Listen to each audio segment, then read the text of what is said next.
In questa tiepida giornata di ottobre viene celebrata una figura importante che è quella di Hardcastle, una figura eminente che ha portato alla luce grandissimi reperti archeologici che oggi fanno parte anche della Valle dei Templi. Sì, e ci fa particolarmente piacere celebrare davanti a quella che è stata la sua residenza negli anni '20. Il fatto che si ricordi da parte di persone sensibili come il dottore Cilona questa figura naturalmente non può farci che piacere, anche perché è quello che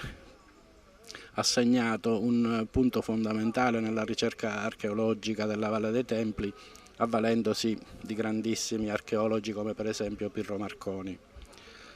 Lo sforzo che bisognerebbe fare da qua in avanti è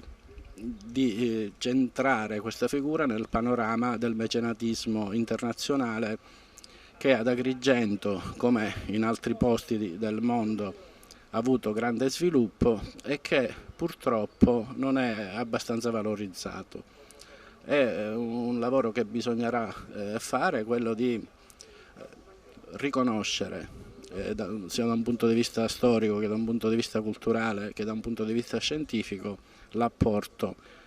del capitano Hardcastle nella conoscenza e nella promozione del patrimonio della Valle dei Templi. Una figura che spesso e volentieri non viene ricordata per come merita, ma Hardcastle cosa fece per Agrigento e perché la sua figura è importante e va ricordata?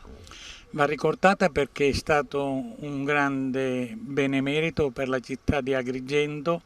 per avere dato a questa città grandi prospettive sul piano archeologico, perché lo si deve a lui se oggi abbiamo 8 colonne del Tempio di Ercole, perché prima era una sola colonna. A spese sue lui ha innalzato le colonne. Il suo sogno era quello di innalzare tutto il Tempio di Ercole. Purtroppo durante i lavori, come accade anche oggi, c'è stato un incidente mortale di un operaio schiacciato da un pezzo di colonna e lì poi c'è stata un'inchiesta e quindi il susseguirsi dei fatti burocratici e via di seguito impedì il proseguimento della costruzione del Tempio di Ercole. Poi ha portato anche nella Valle dei Templi a sue spese l'acqua che non esisteva e anche parte dell'elettrificazione rurale, quindi anche un grande benemerito, e poi ha predisposto a sue spese le mura, la scoperta delle mura della città di Akragas.